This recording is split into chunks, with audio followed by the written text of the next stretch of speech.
Bueno, buenos días a todos y a todas. Vamos a llevar adelante esta jornada de cátedra abierta que venimos realizando en trabajo final. La propuesta tiene que ver con acordar modalidades de trabajo y examen de todo lo referido a un proyecto de trabajo final. Y bueno, yo comparto que descubrí en Emilia virtudes majestuosas en esa cuestión. Es muy didáctica y maneja como muchas habilidades que nos ayudan a convalidar procesos parecidos de mirada para no salirnos de el a mí me gusta, no me gusta, mejor dicho, para salirnos del a mí me gusta, no me gusta el trabajo o yo hubiera tomado tal o cual decisión, sino para dar crédito a cada decisión tomada del proceso de investigación. Así que, bueno, aprovechando esta posibilidad, vamos a dar cuenta de ello y Emilia nos enseñará todas sus habilidades. Bueno, buenos días. Es un compromiso esto de las habilidades. Yo ayer cuando hablaba con una profe y me decía que iban a estar todos sus profes acá escuchándome, yo decía que qué difícil, porque para mí es un montón de obviedades lo que les voy a contar. Y cuando me propuso esto Silvana, sentía como que era una linda oportunidad para mí, para darle forma didáctica a algo que aprendí haciendo, porque yo soy docente de la cátedra de trabajo final desde este año, estuve en Neuro los últimos años, soy docente de fisiología humana desde hace 36 años, medicina, soy doctora en ciencias biológicas, entonces mi formación académica es más orientada hacia la investigación desde el primer día. Soy docente en el curso de metodología de la investigación 2 de graduados, para médicos, para todos los residentes. Soy evaluadora de trabajos científicos de varias revistas, y eso es porque soy vieja. Eso es porque a lo largo de los años se fueron abriendo esas puertas a distintos ámbitos, desde los cuales uno evalúa trabajos científicos y hay que aprender a regular qué tengo que exigir de acuerdo a lo que estoy evaluando, ¿no? Entonces, es tomar la conciencia de que cuando estoy ante un trabajo científico para una revista, mi vara va a estar acá. Cuando estoy evaluando una tesis doctoral, va a estar en otro nivel. Cuando es un residente de medicina que se está especializando 4 años en este tema y ahora hace su trabajo final, obviamente va a tener herramientas adquiridas a lo largo de esos años que le van a permitir un nivel de trabajo que va a permitir que yo lo evalúe en otra medida. Y cuando hacemos tesinas de grado, también tenemos que tener criterios acordes a la formación de nuestro alumno. Entonces, lo viví personalmente cuando empecé a dirigir tesinas, que mi primera tesinista de medicina, la pobre Rosario Solís, que era la abanderada de medicina en ese momento, pobre, le hice hacer una tesis doctoral como tesina de grado. Después me di cuenta, cuando empecé a dirigir tesinas de nutrición, de quine, de fono, que la mirada era otra, porque desde la biología el trabajo final es muy intenso, pero porque estábamos formados para que así fuera. Entonces, aprender a regular eso fue para mí misma un desafío, que le exijo a un alumno de grado cuando va a hacer su trabajo final. Por eso es que lo hemos limitado a este nivel, ¿no? ¿Cuáles son los criterios para corregir una tesina de grado? Y ahí yo me preguntaba, ¿para qué le exigimos un trabajo de investigación en carreras con un perfil que es claramente clínico? ¿Qué es lo que los chicos se preguntan cuando llegan bueno, tengo que hacer la licenciatura y tengo que hacer un trabajo de investigación que lo viven como con pesadez, ¿no? Es una tortura para el alumno hacer ese trabajo final. Y lo es también para el residente de medicina, no lo es para el alumno de medicina de grado que lo hace voluntariamente. Lo hacen felices porque ellos quieren desarrollar habilidades científicas para su profesión. Pero cuando es desde la obligación, el alumno siente como que no voy a poder, no voy a alcanzar, esto me supera, nuestros chicos tienen una formación en el último año que les va dando herramientas, pero hacer un trabajo final se lo vive como un trabajo de mayor envergadura, de mayor complejidad, que realmente los preocupa, ¿no? Entonces, ¿para qué lo pedimos?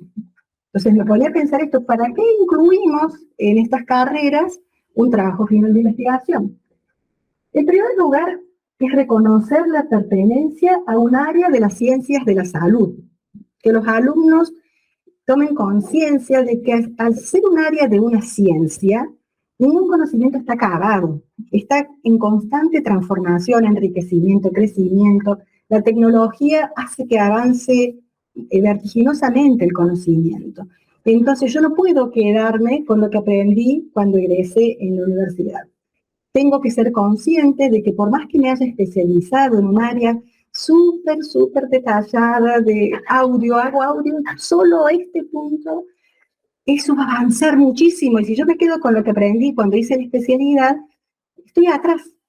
¿Y cómo hago para estar al día con el conocimiento? ¿Y por qué no? Cuando yo estoy en mi consultorio viendo año tras año pacientes con la misma, con el mismo trauma, con la misma discapacidad, y empiezo a usar distintas estrategias, distintas herramientas, y me doy cuenta que algunas son más eficientes, que funcionan más rápido, que vienen mejor para los niños y otras son mejores para los adultos, y me lo quedo como experiencia propia, o me llevé de la facultad las herramientas como para presentarlo en un congreso. Esto que estoy viendo en mi consultorio constantemente, ¿puedo llevarlo a un trabajo, a una presentación, a una publicación? Entonces sería fantástico que los chicos pierdan el miedo a lo que es investigar, entonces que puedan descubrir las semejanzas entre el método científico y el método clínico, porque son muy parecidos. Entonces, cuando yo llego a tener esa conciencia de que el método clínico sigue el mismo orden que el método científico, me doy cuenta que lo que hago en mi consultorio es válido para presentar en un congreso, para publicarlo, para hacerle conocer a mis pares que esto cambió, yo estoy encontrando esto. ¿Por qué encontrás? ¿Cómo? Porque a veces la primera consulta es esa, ¿no? A mí me está pasando esto, o los médicos que usan distintos antibióticos, distintas medicaciones, ahora esto no funciona más, parece que este es más efectivo, o me venden este más caro, y nada, funciona, el que hace 100 años venimos usando es el mejor. Pero lo digo porque me parece, o tengo herramientas para científicamente demostrar que esto es mejor. Entonces yo apuesto a eso, a que nuestros chicos se lleven incorporadas herramientas que fácilmente les permitan seguir investigando. Entonces que salgan entusiasmados por el método científico puesto para seguir haciendo ciencia. Que valoren la posibilidad de generar nuevos conocimientos desde la práctica cotidiana de la profesión, porque para eso también estamos en la universidad. Es importante la generación de nuevo conocimiento, y esto, para que sea válido, tiene que ser regido por el método científico. Entonces, poder llevarse estas herramientas es valioso. Incorporar el método científico como modo de sistematizar la práctica profesional. Es eso, aprender cuáles son los pasos, cómo llevo mis historias clínicas. Si yo aprendo a tener ordenaditas mis historias clínicas, de pronto voy a tener un montón de datos que, si les ayudamos a transformarlos en resultados, a interpretarlos, a ver qué dicen otros autores sobre esto que yo estoy viendo, otros pares, y ya es un trabajito, ya tengo ahí una presentación, ¿sí? Entonces, aprender esto, llevárselo puesto, es para mí el ideal de cuando hacemos estos trabajos. ¿Qué es investigar? También me preguntaba. Y la RAE dice que es realizar actividades intelectuales y o experimentales de modo sistemático con el propósito de aumentar los conocimientos sobre una determinada materia. Entonces me quedo con esto de actividades intelectuales. Pensamiento reflexivo, sistemático, controlado, pensamiento crítico. Siempre que hablamos de actividad, a mí se me viene esto de habilidad, ¿no? Y desde educar a un hijo, no lo sé hacer, mami, córtamelo vos. Desarrolla la habilidad, era siempre mi primera respuesta. ¿no? Desarrollo la habilidad, porque es más fácil que me lo haga otro. Es más fácil que el director me haga la estadística. Es más fácil que me escriba la introducción. Pero se trata de desarrollar habilidades. Y esto se hace haciendo. Por eso lo que yo les cuento es lo que aprendí haciendo. ¿Sí? Por ahí he buscado otros autores que opinan sobre, pero no encontraba sobre tesinas de grado. ¿Sí? Es como se corrige un trabajo científico, es lo que uno encuentra más publicado. Pero yo quería bajarlo a esta realidad nuestra para que unifiquemos criterios, para que podamos exigirles a los chicos con la misma mirada, que no digo que sea la ideal, es una mirada, es la mía, y la propongo con total humildad y generosidad para que si sirve la usemos, pero dispuesta a que después de esto charlemos y veamos qué cosa sería lindo que unifiquemos criterios en base a esta primera propuesta. Y esto de adquirir un orden metodológico coherente, ¿no? Que es lo que queremos, que si uno no tiene un orden coherente, es muy difícil llegar a tener resultados que sean repetibles, que la experiencia que yo estoy presentando sea repetible en otro centro de estudio, en otra universidad. Entonces, cuando nos centramos en la tesina de grado, decimos que es el trabajo final de un alumno que no es especialista en el área. Es un alumno que está terminando la carrera, sabe un poquito de todo y no es especialista en nada. Entonces, tenerlo a esto claro, no para desmerecer al alumno, sino para saber qué le puedo exigir, cuánto le voy a exigir. Tener conciencia de que hay un director, a veces un codirector, que cuando asumen esta tarea es con responsabilidad. ¿Sí? Uno a veces sabemos que necesitamos directores y bueno, nos sumamos muchos grupos porque hace falta que tengan grupo, pero a veces lleva a que el director y el codirector no puedan seguir de cerca al grupo y ayudarlos a desarrollar las habilidades que los alumnos necesitan. Entonces también seamos conscientes de asumir con responsabilidad esta actividad para ser quienes guíen, acompañen y ayuden a los alumnos a desarrollar las habilidades, así como cuando enseñamos a recortar, les enseñamos al chiquitín cómo agarrar la tijera y por dónde ir por el borde para que la figurita saliera completa. Bueno, es lo mismo. La búsqueda bibliográfica se hace de esta manera, tenés estos buscadores, las palabras clave, los filtros, eso lo tenemos que ir dando, ¿no es cierto? Y también tener en cuenta que hay el desarrollo de un proyecto de investigación que es evaluado y aprobado antes de su desarrollo por una comisión ad hoc. Entonces si soy evaluador, me piden al final del proceso de que un grupo llevó de desarrollo de una tesina de grado, tengo que tener presente todo esto, porque estoy corrigiendo un proyecto aprobado.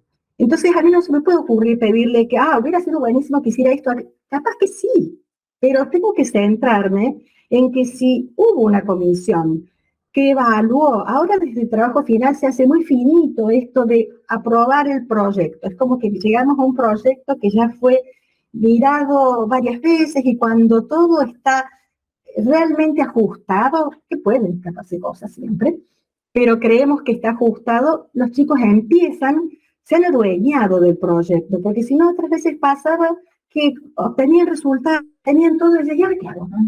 ¿Qué hago con todo esto? ¿Cómo se hace la estadística? ¿Estos son los resultados o estos son datos? Y ese mareo creo que ahora se va a reducir, no sé si evitar, porque se han mareado antes. Han tenido la posibilidad de discutir, de confrontar, de volver a repensar la idea con su director, con la cátedra, con su equipo. Entonces, ojalá que esto ayude para que este proyecto ahora salga más prolijo y entonces todo el proceso de desarrollo sea más fácil. Pero quien evalúa tiene que tener presente esto clarito, ¿sí? El alumno no es especialista, hay un director y hay un proyecto aprobado. Entonces, tampoco puedo divagar con qué le pediría yo que haga, ¿no? Y surgen esto de las actitudes para evaluar, que un poco son científicas y otras de sentido común y humanas, ¿no? Primero, tengo que conocer la normativa para la realización de trabajos finales de la institución de procedencia.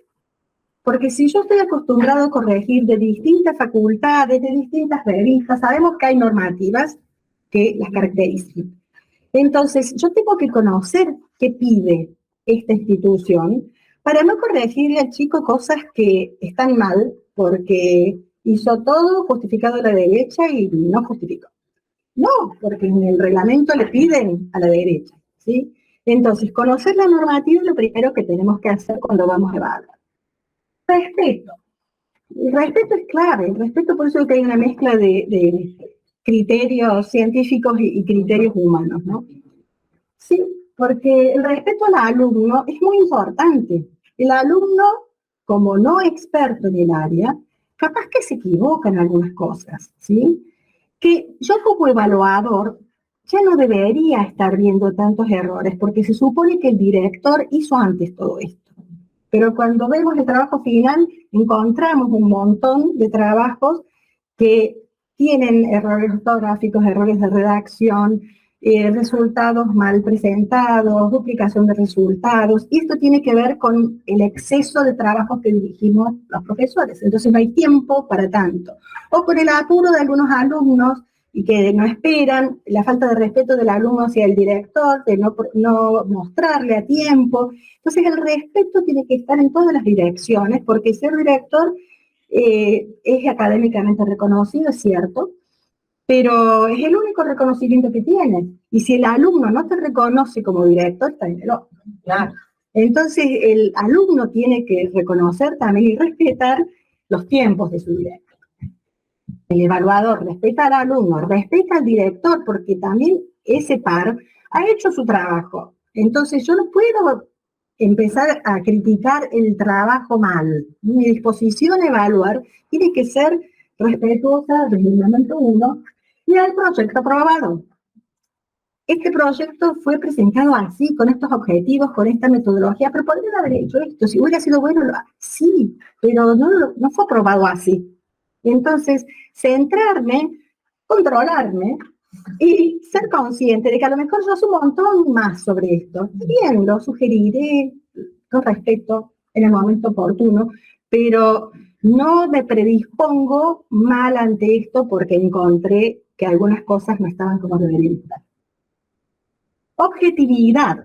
También es importante que respetemos que hay distintos estilos, que hay muchas formas de decir lo mismo, que hay autores con los que yo estoy más de acuerdo y otros que no, pero capaz que este grupo sigue esta corriente.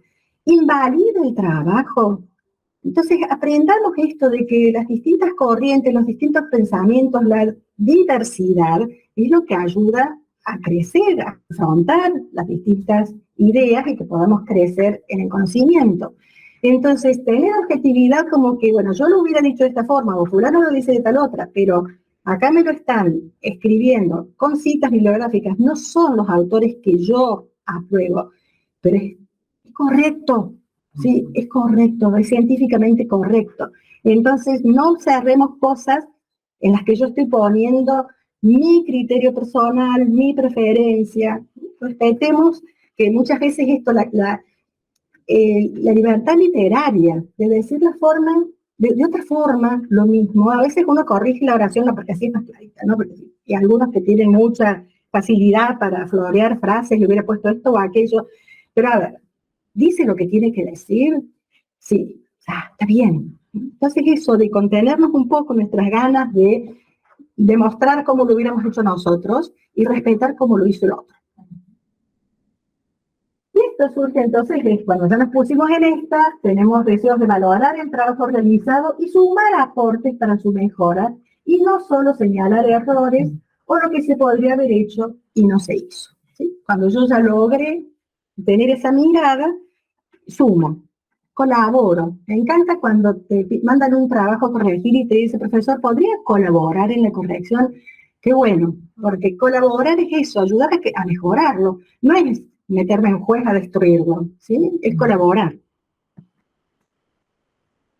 Bueno, entonces ¿qué cosas tenemos que evaluar? Cuando nos llegó la tesina, ya tenemos entonces estos criterios más generales a tener en cuenta y una mirada de cómo voy a evaluarlo, pero objetivamente hay cosas que sí o sí tenemos que mirar.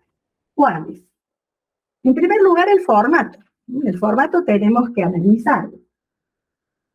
Se ajusta a la normativa de la institución, que era lo primero que dijimos que teníamos que mirar, ¿no? Conocer cuál es la normativa. Desde la carátula al tipo de letra, el espaciado, la justificación, la numeración de las páginas, el índice, el uso de siglas o abreviaturas, el estilo para referencias bibliográficas, todo tenemos que mirarlo. Podemos no hacerlo, ¿sí? Muchas veces vemos trabajos que pasaron por la evaluación y no se corrigió y los chicos lo imprimen y uno después ve preciosos libros con un montón de errores, que es una pena que quienes lo evaluamos no lo miremos, ¿no? Ser conscientes de que, bueno, eso es formato. Espérense, me pongo ahora en otro más finito. La longitud de los diferentes capítulos. Esto también tenemos que tenerlo en claro, porque si comparamos, por ejemplo, una tesis doctoral, es la longitud excluyendo bibliografía y anexos, ¿no? Miramos el 100% de páginas de ese trabajo. En una tesis doctoral se supone que el marco teórico y objetivos ocupan un 30%, materiales y métodos el 20%, resultados entre el 20 y el 25% y la discusión el 25%. Cuando yo estoy ante un alumno que no es experto, la discusión va a ser chiquita y no va a estar mal, porque no va a tener muchos elementos para interpretar los resultados. Entonces, es normal que la introducción del marco teórico y objetivos sea un poco más grande, porque es lo que saben hacer mejor, búsqueda bibliográfica. Entonces, los antecedentes hacen una buena búsqueda bibliográfica del tema específico. Materiales y métodos capaz que se mantienen más o menos entre el 20 y el 25%. Resultados, 25-30, porque es como que muestran mucho lo que han hecho y a veces esto se muestra en tablas, se muestra en el texto, se muestra en una figura, entonces hay mucho resultado. Y la discusión se achica.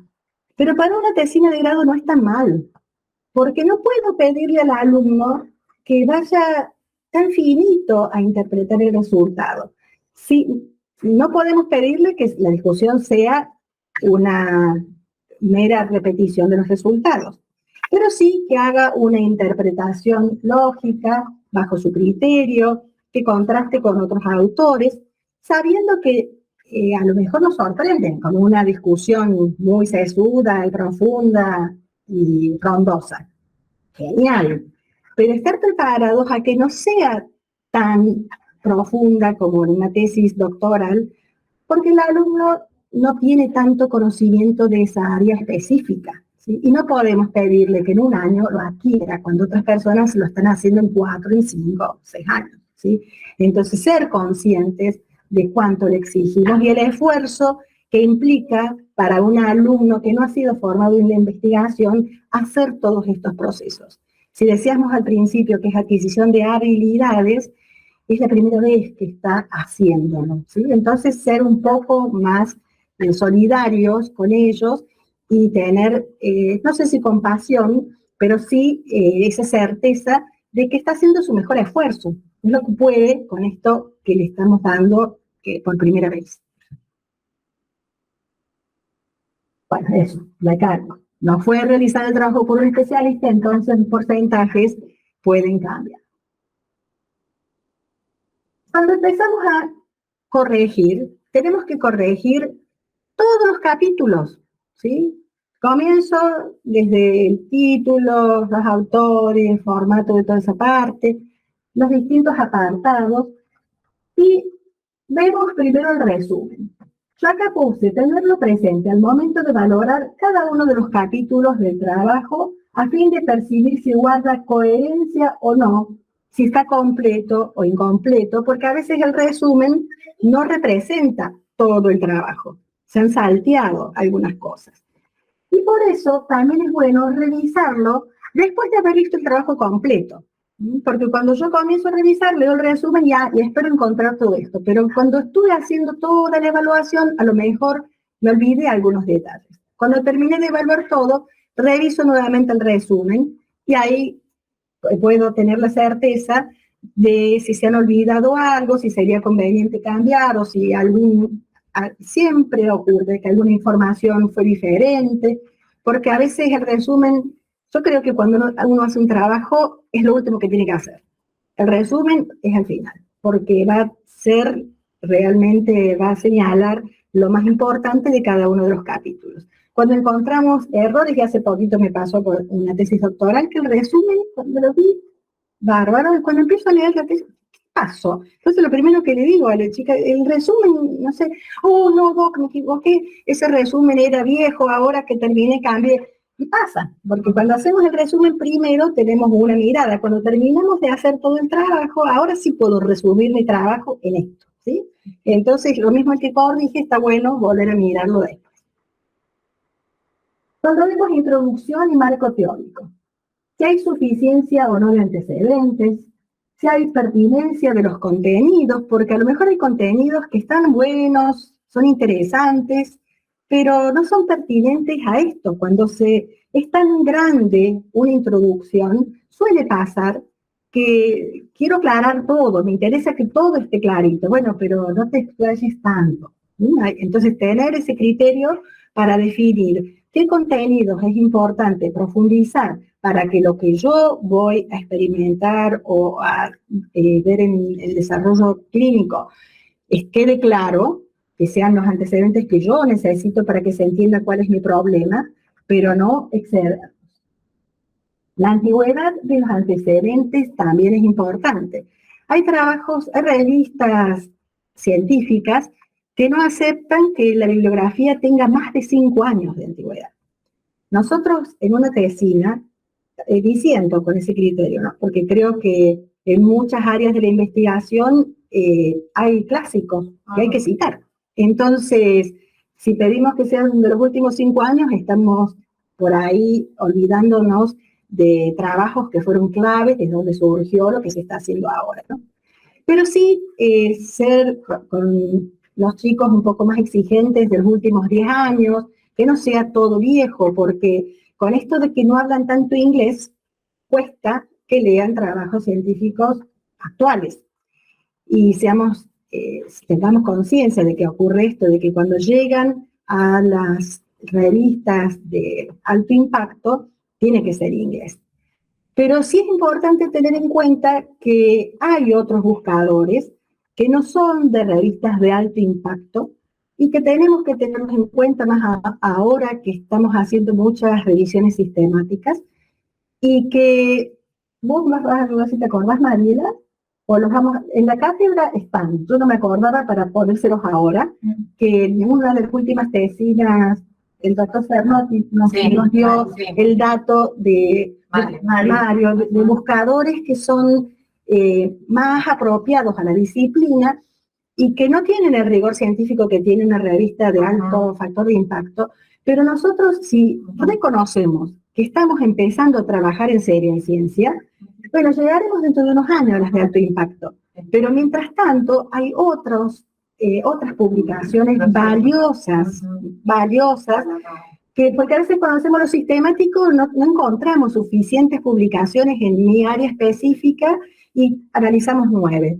Pero si hubiéramos buscado en esos otros buscadores que son de nuestra área más específicos, tenemos más trabajos para contrastar y enriquecer la investigación nuestra, ¿no?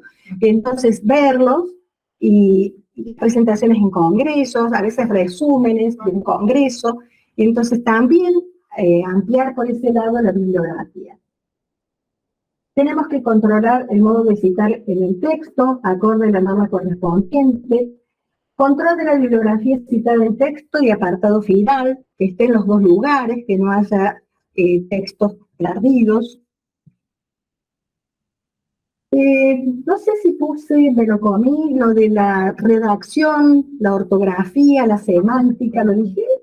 No lo dije, pero entonces por algún lado está escrito. Ya lo veo. La metodología. Se deberían definir aspectos como la población estudiada que deberíamos encontrar, ¿sí? Cuando este trabajo, teóricamente el proyecto lo hizo, pero cuando yo lo evalúo, debería encontrar esto. ¿Qué población se estudió? La muestra, el tipo de muestreo utilizado, controlar que eso esté hecho. Se debería especificar también el diseño empleado y enunciar los métodos estadísticos utilizados. Controlar que responda a los objetivos planteados. Que no sobren o falten objetivos ni métodos. Eso es súper importante. Si yo hago esto, es para lograr tal objetivo. Hago esto otro para tal objetivo y a veces hay grupos de investigadores que numeran. Entonces, objetivo 1, cuando uno va a la metodología, observa, para lograr tal objetivo, para lograr tal objetivo. Entonces, eso ayuda. Si no se lo hizo específicamente así, tenemos que fijarnos. Y nos vamos a encontrar a veces con que se incluyen métodos o recursos, herramientas, que no obedecen a ningún objetivo. Y a veces uno les dice, vas a trabajar mucho más de lo que te propusiste, entonces voy a agregar un objetivo, pero yo ya no se lo puedo decir porque estoy corrigiendo, ¿sí? Nos damos cuenta ahí, este objetivo sobra o esto para qué se hizo, ¿sí? Cuando veo el proyecto, está bueno que miremos esa concordancia, porque entonces nos aseguramos de no trabajar de más. En las residencias, en los trabajos de los residentes médicos, es re frecuente encontrar que miran todo lo clínico y después agregan una encuesta para comparar el nivel de satisfacción de los pacientes de tal lugar o de tal otro, pero en ningún lado decía que iba a haber una comparación de ese estilo, ¿sí? Entonces está re lindo sumarlo, pero si lo haces y haces ese esfuerzo, incluye un objetivo de que va a haber una comparación sociodemográfica, algo que entonces complete el trabajo. Si no, es información que queda descolgada, ¿sí?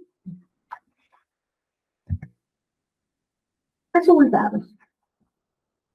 Que sean claros, fáciles de interpretar sin necesidad de recurrir al texto. Eso es clave, ¿sí? Numéricos, que estén en tablas o figuras. No deben interpretarlo en el capítulo de resultados. A veces encontramos figuras, tablas que abajo ya hay una interpretación o indican lo que señala tal punto. No hay que hacer interpretación en el capítulo de resultados. Son solo datos que yo estoy mostrando. Controlar la estructura de tablas y figuras. Muchos trabajos tienen todos títulos, las tablas títulos, las figuras títulos, y las tablas llevan títulos, las figuras llevan epígrafes. Incompletos, recuerden que tienen que ser autoexplicativas. Si yo observo una tabla, leo el título de la tabla y tengo que entender después perfectamente por los títulos que tienen las filas y las columnas, qué datos están incluidos en la tabla. Si hay abreviaciones, deberían estar aclaradas en el epígrafe. Si hay, las unidades de medida tienen que estar puestas. Si es una figura, los ejes tienen que tener título. El epígrafe debe ser completo, aunque parezca redundante, que yo pongo que son las comparaciones realizadas entre dos poblaciones de hipoacúsicos medidos en tal y tal lugar. Ese grupo voy a tener que ponerlo en todas mis tablas o en todas mis figuras. Porque quien lo lea, si solamente dice comparaciones entre varones y mujeres, ¿y de qué? Si no tengo los ejes que más o menos me ubiquen, y varones y mujeres que se observaron bajo qué condiciones, ¿sí? Entonces el autoexplicativo quiere decir eso. Yo no tengo que ir al texto para interpretar la tabla o la figura. Tengo que poder interpretarla observando esto. Y no tiene que haber repetición. Al principio yo dije que suele ser gordo el capítulo de resultados porque se duplica. Se pone en texto lo que después se pone en tabla y en una figura. Y a veces se lo considera como que, bueno, se lo estoy mostrando en muchas formas para quedar re claro. Pero está mal. Entonces yo elijo cuál es la forma más clara para el que la va a interpretar. O de acuerdo a los datos que estoy mostrando. ¿Qué es mejor? ¿Pongo una tabla o pongo una figura? Decidimos nosotros qué herramienta usar para mostrarlo más claro. A veces basta con que esté en el texto. Si yo digo, no se observaron diferencias significativas en los resultados entre tal y cual cosa, no hace falta que ponga una figura. Ya está, viste que no hay diferencias significativas, ¿sí? Entonces en eso también tenemos que controlar. Acá les pongo un ejemplo, por ejemplo, tabla con epígrafe y no con título, con una abreviatura que no está aclarada, ¿sí? Entonces, Si yo la miro así, solamente frecuencia relativa de la disfunción ejecutiva, alteración en memoria de trabajo según edad y sexo. Entonces, interpreto que esto debe ser memoria de trabajo, pero tengo que ponerme a interpretar qué me quisieron decir. Entonces, cuando uno dice no lleva el epígrafe, es lo mismo, pero puesto arriba, ¿sí? Y en el caso de las tablas, debajo aclaro todas las abreviaciones, unidades de medida, todo lo que sea necesario tener en claro. En cambio, en las figuras, todo va en el epígrafe. Acá, por ejemplo, te dice A y B, mordida abierta anterior. Y nos olvidaron de poner A y B. Entonces, observar cuál es A, cuál es B. Me imagino que es A y B. Me imagino que sí. Pero son detalles que hay que tener en cuenta. Que tengan entonces los títulos, los ejes, que no tenga título la figura. Esto debe estar en el epígrafe, ¿sí? Entonces, son errores comunes, son errores sacados, todas las figuras sacadas de trabajos corregidos. Entonces, no invente ninguno. Simplemente habría algunos de los que corrigen y copian. En discusión, ¿qué tenemos que mirar? Que la interpretación de los resultados presentados no es que no se hayan repetido los resultados. Interpretación de esos resultados sin repetir. Porque yo muchas veces puede pasar que empiece el primer párrafo señalando cuáles fueron los resultados más importantes, porque entonces así lo centro a quien está viendo, ahora está la parte más jugosa. Yo encontré todo esto, todos estos datos, los analicé, hice la estadística, hice en figuras. Y bueno, ¿y qué significa? ¿Qué significa que esto sea mayor que lo otro, menor que lo otro? ¿Qué sentido tiene? ¿Cuál es el avance? Ahora viene. Entonces, puede que repita en un primer párrafo los principales hallazgos de este trabajo fueron estos y repito el resultado. Y luego tengo que empezar a interpretarlo. ¿Qué significa? Contrastarlo con otros autores. Entonces voy a volver a encontrar citas bibliográficas en este apartado, porque en metodología también puede haber citas bibliográficas si estoy usando una metodología que ha sido desarrollada por otro autor. Tengo que encontrar las fortalezas y debilidades de mi trabajo también expresadas. Al final, normalmente se expresan cuando ya se contrastaron todos los resultados y se explicaron. Se explica cuáles fueron las debilidades, se podría haber hecho esto y no se hizo por tal y tal razón, o esto es lo más importante que hemos encontrado. Entonces, señalar fortalezas y debilidades, aplicación de los hallazgos, posibles nuevos estudios, son todos elementos importantes a encontrar en la discusión. Que si no están, porque de posiciono desde el evaluador, señalo que se podrían haber señalado, se podrían haber hecho, pero no invalidan el trabajo. Yo lo puse para que el director lo tenga en cuenta. Cuando actúo como director, tengo que tener en cuenta que como somos un grupo mix, bastante variado, entonces, bueno, que nos sirva. Claro, vamos de un rol al otro, entonces tenerlo en cuenta. Ahora pongo el título. Lo miro al principio, pero lo vuelvo a mirar ahora. Porque una vez que mire el trabajo completo, miro el título y me digo, ¿se corresponde con el desarrollo del trabajo? O miro el trabajo y responde a las expectativas que me planteaba el título. Porque a veces se nos olvida el título, lo miramos cuando empezamos el trabajo, cuando termino de verlo y que yo ya tengo una idea acabada de todo el trabajo, puedo decir, mira vos, se olvidaron de esta parte importante del trabajo, qué bueno hubiera sido este otro planteo. Y entonces, no se puede cambiar el título, no se puede cambiar porque así vino el proyecto, así fue aprobado y así va a salir. Pero sí es bueno para cuando nosotros hacemos el proyecto, decir, si tengo todos estos objetivos, voy a usar toda esta metodología, mi título refleja todo esto que voy a hacer.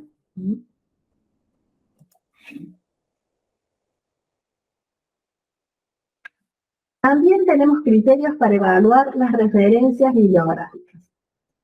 Cuando llegamos a ese capítulo, me he encontrado con trabajos de 200 citas. ¡Wow! ¡Qué locura todo lo que leyó esta gente!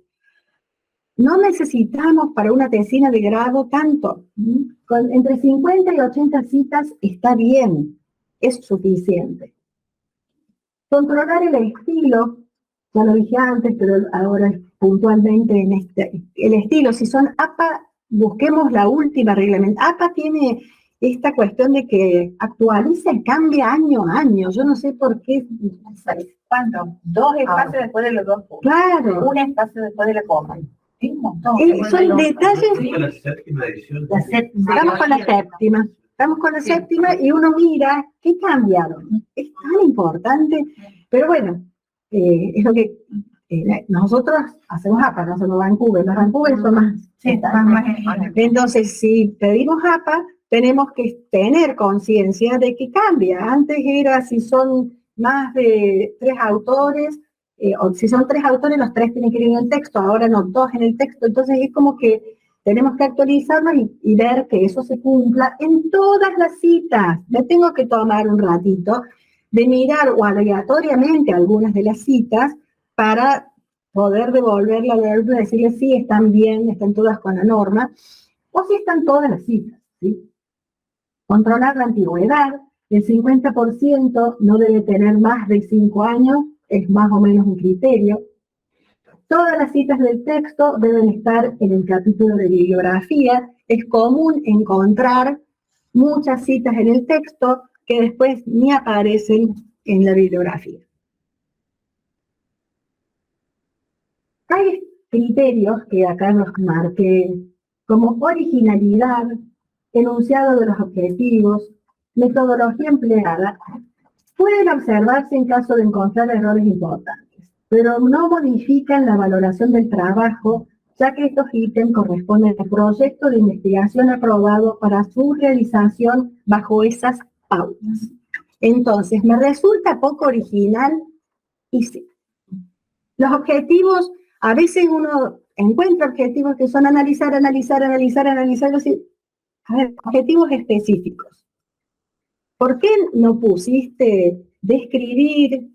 Hay distintos verbos que podemos poner y tenemos listas de verbos para objetivos específicos, pero ya en este momento le puedo hacer una observación. Hubiera sido conveniente poner verbos específicos para cada uno de los objetivos y no repetir siempre el mismo, para que aprenda, ¿sí? Para que aprenda. Pero no para que yo diga, a este trabajo está mal porque todos los objetivos los puso con el mismo verbo. Entonces, eso, la metodología empleada, y sí, podría cambiarse. Cuando yo hice mi tesis doctoral, uno de los miembros de mi equipo que te acompaña, ¿cómo es? La comisión de seguimiento, una vez que terminé de hacer la exposición oral y vieron las preguntas, dijo, me parece que tal parámetro hubiera sido bueno registrarlo con tal aparato. Y yo me quedé helada porque decía, a ver, si estuviste conmigo 5 años siguiéndome, ahora me sugerís cuando rindo, sugerís que haga eso. Entonces, ser ubicados, ¿sí? No podemos, hay un momento para cada cosa. Yo puedo darme cuenta que la metodología empleada, si hubieran hecho tal cosa, hubiera sido bueno. Se lo pongo como una sugerencia, tenemos ese espacio para sugerir, porque si ese equipo sigue investigando en esa área, está bueno que yo le diga esto, pero no le desmerezco el trabajo, ¿sí? Entonces, ver desde dónde me paro para decirle al otro, y no bajarle la nota de mi tesis doctoral. Entonces, es grueso, ¿no? Entonces, cuando uno corrige, lo podemos hacer desde el poder de que yo te estoy juzgando tu trabajo, o yo te estoy ayudando a mejorarlo y estoy colaborando a que el conocimiento crezca, ¿no? Entonces, es distinto, son criterios que creo que es valioso que nos planteemos cómo lo hacemos, cómo deberíamos hacerlo. Bueno, pusimos habilidades para evaluar, y a mí Silvana dice que soy habilidosa, entonces yo les voy a compartir mis habilidades sin que crea que me toma tiempo. Todo esto que hemos ido viendo insume mucho tiempo al corregir un trabajo de investigación, pero no lo tomo en serio. Entonces les voy a contar un poco cuáles son mis habilidades para hacer.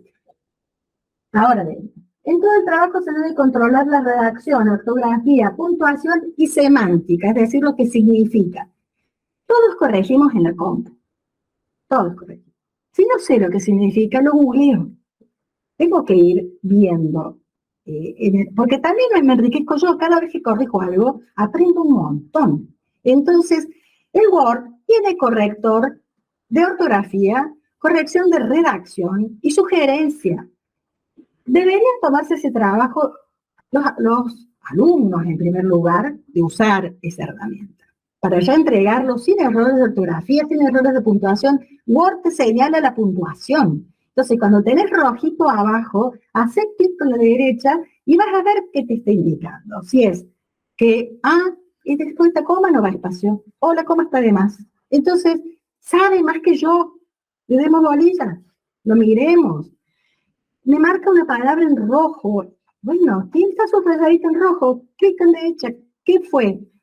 Mira, no lleva acento. Entonces, aprendo, corrijo. Evitar redundancia y expresiones repetidas. Es frecuente encontrar en el párrafo la misma o que comienzan todos además podríamos expresar, además podríamos expresar, además podríamos expresar. Entonces, no está mal el trabajo. Se lo resalto y les digo, podrías haber comenzado de otra manera o se podría sumar a estos conocimientos. Les muestro una frasecita que enriquezca su vocabulario o que a veces no nos damos cuenta. Lo hemos leído 80 veces y no nos dimos cuenta. Y una mirada de afuera rápido le saltó el error. Conocer las características exigidas por la norma para citar en el texto y en el apartado de referencias bibliográficas, sí, ya lo dijimos antes. ¿Qué hacemos? Una buena opción. Cuando te mandan el trabajo a corregir, ¿qué te mandan? PDF. De corregir sobre un PDF es difícil. O me armo al lado si no tengo el PDF instalado donde yo puedo resaltar y corregir, normalmente no lo tenemos la opción de convertirlo a Word. Entonces, tenemos un montón de sitios web que lo hacen gratuitamente. iLab PDF. Entonces, eso que me mandaron, rápido lo convierto a Word. Entonces, lo voy a tener en un formato con el que es amigable para mí, es el que usamos siempre. Y si lo quiero hacer, bueno. Entonces, les decía, activar control de cambios. Entonces, cuando tenemos el Word abierto, van a encontrar ahí, en el menú, que dice control de cambios. Le doy clic, y también le doy clic a todas las opciones, o todas las revisiones, no sé, no lo leo. Para que entonces me marque todo lo que yo vaya sugiriendo en otro color. Voy a poder ir trabajando sobre el texto, señalando errores y explicando o sugiriendo cambios, ¿sí? Entonces, lo que yo, así se va a ir viendo, ¿sí? Puedo ir cambiando lo que estaba escrito. Fíjense que en relación a, me lo marcaba en rojito, me fijé cómo era y está mal dicho, es con relación a. Entonces, uno va indicando, señalando, y al mismo tiempo, cuando hago alguna observación, tengo la opción de ponerle una observación, un globito en el que le digo, si yo marco solamente en rojo o resalto, a veces el alumno no sabe qué me quiso decir. O si le pongo ver, revisar. Claro, ver, revisar, un poco claro, y el alumno está aprendiendo, sigamos siendo docentes, ¿eh? Entonces, les estamos enseñando cuál es el error. Acá, bueno, los decimales en español van con coma, no van con punto. Entonces, cuando yo observo, sigo enseñando, te aclaro, lo pongo en el lobito para que sea un aprendizaje para el otro. A medida que se encuentra la cita de un autor, buscarla en el apartado de referencias bibliográficas. Muchas veces me dicen, ¿cómo te diste cuenta? Ay, porque soy bruja. ¿Qué hago? Aparece un primer autor, Hall. Desde el primero que voy leyendo, me posiciono sobre el apellido. control B, que es buscar, se me abre acá. Y ya describió Hall, y me dice que 29 veces lo citaron. Si es la primera vez que me apareció, voy para atrás, porque tiene que estar en la bibliografía. Entonces, voy para atrás y me doy cuenta que está o que no está. En este caso, sí estaba. Pero muchas veces me pasa que voy para atrás y no, se lo olvidaron. Entonces no es que fui bruja, divina, no, lo miré así. Y uno entonces le pone, este autor, se olvidaron de citarlo, y es muy simple. ¿Qué hago? Entonces, ese Word que transformé en PDF a Word, que lo corregí de esa manera, de punta a punta, fui viendo la ortografía, la semántica, la puntuación, todo, y señalándole al alumno lo que debería modificar o no. Hay cosas que no me las permite hacer el Word, que más globales, ¿sí? Por ejemplo, tablas que están a doble espacio, entonces ocupan 2 páginas y media. Voy armando un Word en el que le pongo controlar que las tablas entren en una sola página o ponerlas de forma paisada, porque si se me corta, es muy difícil entender en una tablita así, a lo mejor necesito una tabla así. Cosas que se pueden modificar en los 10 días que el alumno va a tener mínimo, entre que yo, si entrego al límite, le doy 10 días, es bueno si puedo entregarlo antes para que el proceso de aprendizaje continúe. Entonces, consideraciones finales. Ya terminé de marcar todo, ya hice ese Word que adjuntaré en el mail que mandé a los chicos. ¿Y qué tengo que decirme a mí misma? Todo lo que vi en este trabajo, ¿se ajustó el formato al solicitado por el reglamento? Esa es una primera cosa que veré. No dieron bonito nada, o hicieron como quisieron, o en resultados no, en alguna cosa así. Yo diré sí o no, ¿sí? En grandes rasgos. ¿Se empleó correctamente el método científico?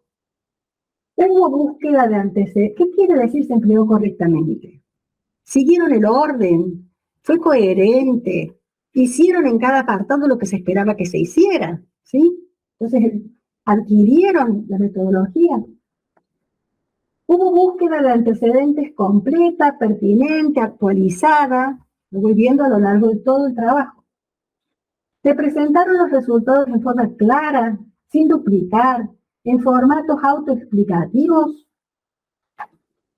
La interpretación de los resultados fue analizada de forma crítica y contrastada con otras publicaciones. Arribaron a conclusiones lógicas, coherentes, que constituyen un aporte al área de estudio. Sí, estas consideraciones finales que les tengo que preguntar para decir, está bárbaro, el trabajo se hizo todo, acá estuvo flaquito, ¿dónde señalo? Y se lo puedo poner en el Word, donde estuvieron las fortalezas y las debilidades. Entonces, tener siempre presente que la evaluación es parte del proceso educativo. Cuando me llaman para evaluar, me pongo el guardapolvo de docente. ¿Sí? Estoy enseñando. Tengo que devolver en tiempo y forma, respetar que si quiero que los alumnos puedan completar con su proceso de aprendizaje, yo tengo que entregarles, devolverles a tiempo para que encuentren los errores, los modifiquen y aprendan, ¿sí? Que aprendan.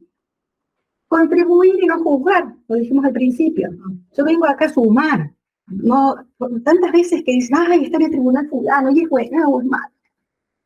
Venimos a sumar. El evaluador no viene a juzgar lo que se ha hecho. Contribuye a las mejoras que se puedan hacer en ese trabajo y es fantástico hacerlo porque eso estimula a querer seguir haciendo. Valorar lo realizado. No ponerme a ver todo lo que no se hizo, lo que se podría haber hecho, porque si lo hubieras mirado de tal lugar, si hubiera hecho... Yo me enojé con varias comisiones evaluadoras de trabajo de mis chicos, que yo decía, pero hicieron un proceso fantástico, y no, pero no hicieron esto o aquello. ¡Ay! Yo quedé india, porque realmente cuando uno ve que el alumno ha trabajado, se ha esforzado, y que el producto final es de ellos, que les señalen lo que no hicieron y no vean todo lo que hicieron, no, me pone mal. Entonces, miremos, valoremos lo que el otro ha realizado. que es la única forma para mí de motivar la vocación científica. Yo siento que esos trabajos mal evaluados de mis alumnos los desmoronaron y dijeron, se van todos donde quieran, yo no hago más investigación. ¿Para qué?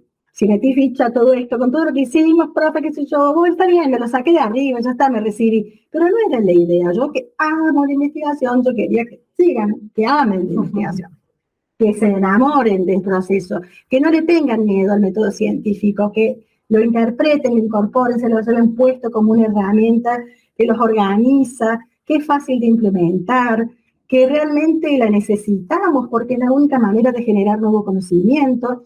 Pero a veces cuando nos ponemos en jueces, lo que hacemos, somos detractores de lo que queremos hacer. Tenemos semilleros para que surjan vocaciones científicas y cuando brota la semilla, no le damos agua, le ponemos un sol así que la quema. Entonces seamos conscientes de que nuestras palabras, nuestras acciones pueden ser las que motiven o que conduzcan a que otros abandonen el camino, y no es porque sí, ¿no? Sino que hay razones que a veces no son muy estimulantes y estamos con chicos muy jóvenes que están empezando a hacer esto y pueden realmente sentir como un fracaso esta primera experiencia y que es lamentable porque a veces se debe más a nuestro accionar que a lo que había sido el proceso que ellos siguieron, ¿no? Bueno, un poco este era mi cuento. Espero que les sea útil